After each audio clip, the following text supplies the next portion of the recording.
সম্প্রতি এক ভাই প্রশ্ন পাঠিয়েছেন যে হুজুর, আমাদের এলাকায় শিয়ালের মাংস খাওয়া শুরু হয়েছে, এমনকি বিক্রিও শুরু হয়েছে। শিয়ালের মাংস খাওয়া জায়েজ আছে কিনা, ইসলাম এক্ষেত্রে কি বলে?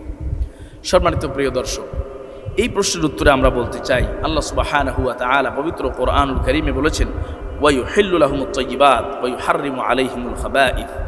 আল্লাহ সুবহানাহু ওয়া তাআলা মানুষের জন্য সমস্ত পবিত্র জিনিসকে হালাল করেছেন আর সমস্ত অপবিত্র নোংরা বস্তুগুলোকে হারাম করে দিয়েছেন।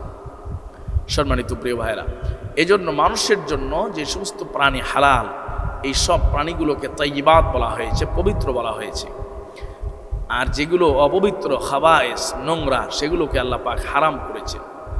তো সেই পবিত্র আর অপবিত্র, নোংরা এবং ভালো, শোভনীয়, এই বিষয়গুলোর মধ্যে পার্থক্য করতে গিয়ে উলামায়ে কেরাম ফিকহ ফাতাওয়ার আলোকে অনেক প্রাণীকে আলাদা করে ফেলেছেন।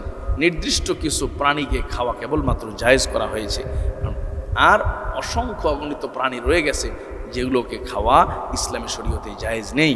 তার মধ্যে শিয়ালও একটি। শিয়াল এমন প্রাণী যেই প্রাণী নিজে ছিঁড়ে ফেরে খায়। এই জন্য প্রত্যেক ওই প্রাণী যেই প্রাণী ছিঁড়ে ফেরে খায়, আক্রমণ করে খায়, যেই প্রাণী হিংস্র, যার মধ্যে হিংস্রতা রয়েছে, এই সমস্ত প্রাণী ঈমানদারদের জন্য ভক্ষণ করা জায়েজ নেই। এই জন্য শিয়াল এমন প্রাণী যে ছিঁড়ে ফেরে খায়, যার মধ্যে হিংস্রতা রয়েছে, হিংস্র প্রাণীর অন্তর্ভুক্ত। এই জন্যই শিয়ালের মাংস খাওয়া যাবে না। কখনোই একজন ঈমানদারের জন্য শিয়ালের মাংস খাওয়া হারাম হবে না, নিঃসন্দেহে এটি হারাম।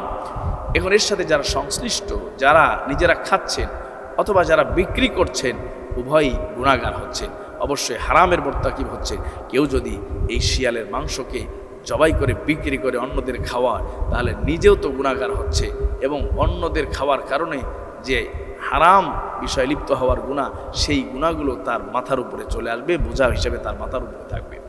সম্মানিত ভাইয়েরা, আরেকটি গুরুত্বপূর্ণ বিষয় হলো, এই সমস্ত প্রাণীগুলো হারাম হওয়ার পেছনে আল্লাহ সুবহানাহু ওয়া তাআলার রহস্য রয়েছে, হিকমত রয়েছে। উলামায়ে কেরাম বলেছেন যে সমস্ত প্রাণীগুলোর মধ্যে অসভ্য কিছু গুণ আছে, অস্বাভাবিক কিছু গুণ আছে। মানুষ যদি এগুলো ভক্ষণ করে, তাহলে মানুষের মধ্যে সেই গুণগুলো চলে আসে, মানুষ সেই গুণে প্রভাবিত হয়, মানুষের ফিতরাতের ভিতরে সেই স্বভাবগুলো চলে আসে। এই জন্য আল্লাহ সুবহানাহু ওয়া তাআলা এই সমস্ত প্রাণীগুলোকে ভক্ষণ করা হারাম করে দিয়েছেন। আজকে মানুষের স্বভাব চরিত্রের মধ্যে আমরা দেখতেছি হিংস্রতা চলে এসেছে, মানুষের স্বভাব চরিত্রের মধ্যে দেখতেছি আপনাদের নির্দয়তা চলে এসেছে। কারণ আজকে মানুষ হালাল ছেড়ে হারামের মধ্যে নিমজ্জিত হয়ে যাচ্ছে, হালাল ছেড়ে হারামের মধ্যে তারা পতিত হয়ে যাচ্ছে। এই সমস্ত জিনিসগুলো আজকে বাছ বিচার না করার কারণে সমাজে এক শ্রেণীর মানুষের মধ্যে সেই উগ্রতা, সেই হায়াওয়ানিয়াত, সেই পশুত্ব আজকে প্রকাশিত হচ্ছে। আল্লাহ সুবহানাহু ওয়া তাআলা আমাদেরকে বিষয়গুলো বোঝার, আমল করার তৌফিক দান করুন। আমিন।